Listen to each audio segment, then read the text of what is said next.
UN सुरक्षा परिषद में क्यों नहीं हो रहा भारत की एंट्री। भारत कई वर्षों से संयुक्त राष्ट्र सुरक्षा परिषद में स्थायी सदस्यता के लिए प्रयासरत है, लेकिन इसके रास्ते में कई चुनौतियां हैं।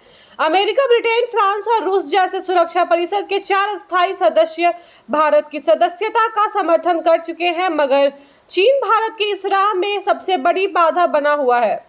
भारत और चीन के बीच चल रहे सीमा विवाद और चीन का भारत को क्षेत्रीय पीना प्रतिद्वंदी मानना इस विरोध की मुख्य वजह है।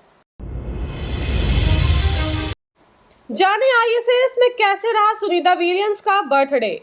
नासा की ओर से अंतरिक्ष के अभियान पर अंतर्राष्ट्रीय अंतरिक्ष स्टेशन गई सुनीता विलियम्स और बैरी बुच विल्मोर वहीं फंस गए हैं। सुनीता विलियम्स को फरवरी तक आईएसएस में ही रहना होगा। उन्होंने अपना जन्मदिन भी अंतरिक्ष स्टेशन में ही मनाया। उन्होंने बताया कि वह अंतरिक्ष में अपने परिवार वाले को याद करती हैं। उन्होंने यह भी कहा है कि स्पेस में समय बिताना उन्हें पसंद है। श्रीलंका में राष्ट्रपति चुनाव के लिए मतदान जारी। श्रीलंका में राष्ट्रपति चुनाव के लिए शनिवार को मतदान शुरू हो गया है। साल 2022 के आर्थिक संकट के बाद श्रीलंका में यह पहला चुनाव है। देश भर में 13,400 से अधिक मतदान केंद्रों पर 1,70,00,000 लोग अपने मताधिकारियों का इस्तेमाल करेंगे। मतदान सुबह 7 बजे प्रारंभ हुआ, जो शाम 5 बजे तक जारी रहेगा। चुनाव नतीजे रविवार तक घोषित किए जाने की संभावना है। परमाणु हथियार पर लावरोव बोले, कोई नहीं चाहता न्यूक्लियर युद्ध।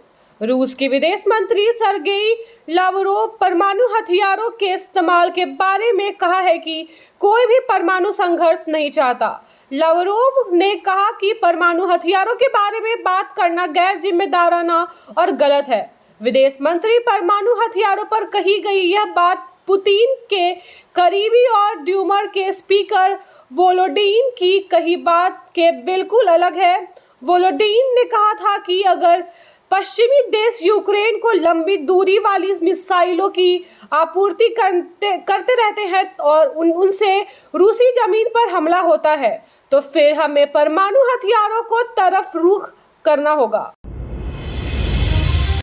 देश के लिए खतरनाक टेलीग्राम यूक्रेन ने कर दिया बैन।